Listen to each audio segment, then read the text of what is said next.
Good morning रँकर्स. आज 28 February, February महिन्यातला शेवटचा दिवस. चला फेब्रुवारी पण संपला. संपू दे ना. काय बिघडतंय? आपण तर अभ्यास केलाय व्यवस्थित आणि आज सुद्धा आपण परफेक्ट अभ्यास करणार आहोत. पण हा अभ्यास करत असताना जोपर्यंत तुमच्या मनातील भीती दूर होणार नाही, तोपर्यंत काही उपयोग नाही. जोपर्यंत स्वतःवर कंट्रोल ठेवायला जमणार नाही, तोपर्यंत काही उपयोग नाही लक्षात घ्या. ठरवा ना काय करायचंय ते. कारणं सांगून पुष्कळ झाली, आहे की नाही? मग आता मला सांगा, जर ठरवायचंच आहे, तर काय केलं पाहिजे? अभ्यास केला पाहिजे. अभ्यास करायला मी घेतोय अभ्यास करायला. पण काय होतंय कुणास ठाऊक मला एम-सी-क्यू सॉल्व्हच होत नाही. कॉन्फिडन्सच येत नाही. अरे बाळांनो, होतं असं, होतं. पण सुरुवात त्यासाठीच तर आपण काय केलंय, तुम्ही गेल्या 2 दिवसाचे शेड्यूल बघा. आपण सोप्या टॉपिक पासून सुरुवात करतोय. खूप सोपे टॉपिक घेतोय आपण. तुमचा कॉन्फिडन्स वाढला पाहिजे. इंटिग्रेशनची भीती वाटत होती ना, शॉर्टकट सीरीज आहे. मग शॉर्टकट सीरीजचे व्हिडिओ मी तुम्हाला सांगतो व्ह्यूज होत नाहीत त्याला. 400-500 सुद्धा व्ह्यूज होत नाहीत. मी तुम्हाला सांगतो, जे बेस्ट आता तुम्ही सकाळी इतक्या लवकर उठून माझ्यासाठी म्हणजे तुम्ही हा व्हिडिओ बघताय, माझ्यासाठी बोललो मी, पण तुमचाच फायदा आहे याच्यात.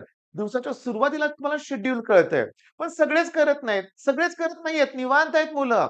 आणि सगळ्यात शॉकिंग म्हणजे काय, की काही मुलांनी ठरवलंय, की इलेक्ट्रॉनिक्स होऊ दे, मग मी सी स्टार्ट करणार. काहींनी ठरवलंय जिओग्राफी झाल्यानंतरच सी आणि पालकांना त्यांनी पटवून दिलंय. पटवून दिलेलं आहे. कोणती गोष्ट पटवून दिलेली आहे? सांगतो. त्यांनी पटवून दिलेलं आहे काय? की नाही आम्ही 2 वर्ष जिओग्राफी केलेलं नाहीये, आय-टी केलेलं नाहीये. आता केलं पाहिजे, सी नंतर बघू. मी सांगतो दरवर्षीचा माझा अनुभव आहे. अगदी एक्झामला 10 दिवस उरलेत, मुलं कोर्स पर्चेस करतायत. होय.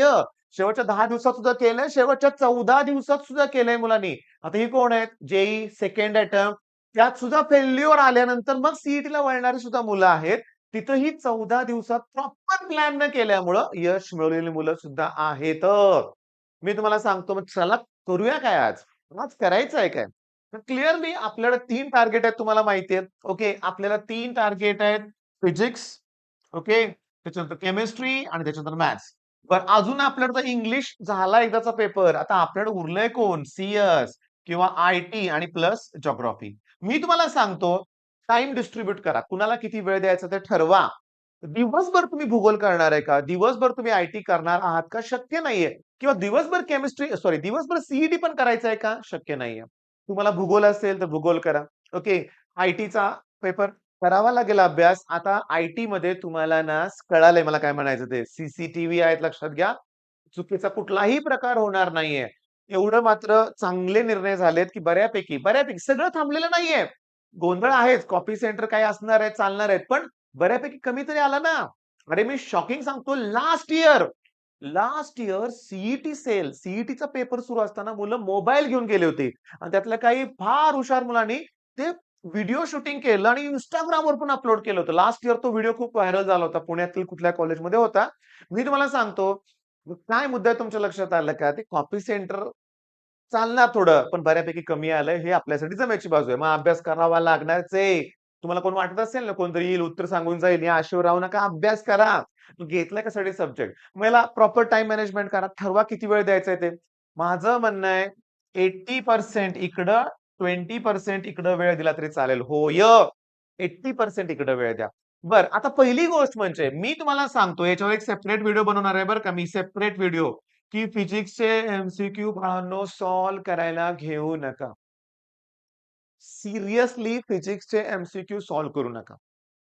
जर तुम्ही टेक्स्टबुक मधले प्रॉब्लेम सगळे व्यवस्थित केले असतील, तुम्हाला सगळे फॉर्म्युले पटकन आठवत असतील, तर एम-सी-क्यू घ्या.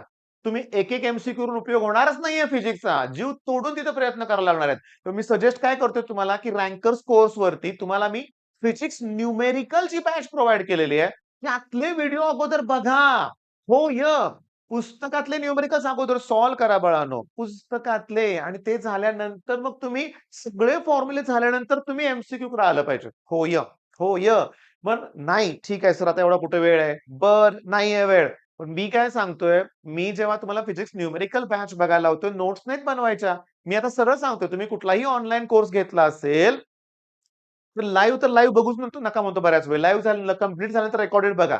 म्हणजे शिक्षक जर टाईमपास होत असेल थोडासा स्किप करायचा किंवा एखादं न्यूमेरिकल तुम्हाला जमतंय स्किप करून पुढे जायचं. एक क्षण महत्वाचा आहे. आणि आपल्या कोर्समध्ये सुद्धा रेकॉर्डेड लेक्चर्स असतील ना, तुम्हाला एखादं न्यूमेरिकल येतंय पुढचं न्यूमेरिकल बघा किंवा स्वतःहून सॉल्व्ह करण्याचा प्रयत्न करायचा आहे. म्हणजे तुम्हाला काय करायचं रफ वर्क करायचं आहे. प्रश्न उत्तर लिहून घ्यायला आता वेळ नाहीये. तर डायरेक्टली एमसीक्यू पुढे जंप मारू नका बरं का लक्षात घ्या. आता आपण टॉपिक सर सांगा ना, टॉपिक कुठला घेऊ इथं? तर मी तुम्हाला सांगतो, तुम्ही आज फक्त रिव्हिजन करायचं आहे. केमिस्ट्रीचे फक्त रिव्हिजन करायचं आणि मॅथ्स पण रिव्हिजन. मॅथ्समध्ये तुम्ही काय करा, इंटिग्रेशन शॉर्टकट्स रिवाईज करा. इंटिग्रेशन शॉर्टकट मी जे आतापर्यंत दिलेत 3-4 शॉर्टकट ते रिवाईज करा. ओके. ते शॉर्टकट मी तुम्हाला आता इमिडिएटली प्रोव्हाईड करतोय. बघा. हा शॉर्टकट तुम्हाला मिळाला की नाही सांगा बघू. a plus x, a minus x dx. काय फॉर्म्युला सांगा? a sine inverse x by a. Denominator मध्ये मायनस साइन आहे, इथं मायनस साइन येणार. रूट मध्ये a square minus x square plus c. बरोबर आहे? हा एक शॉर्टकट आहे. हा शॉर्टकट आहे. मग आता सांगा a मायनस एक्स वरती आणि खाली a प्लस एक्स असेल. अशाच व्हॅल्यू मिळणार आहेत. पण इथं मायनस आहे, खाली प्लस येईल. वर मायनस आहे, खाली काय येणार सांगा प्लस. बरं अजून एक शॉर्टकट बघितलाय. 1/x into bracket x raise to n plus 1 dx.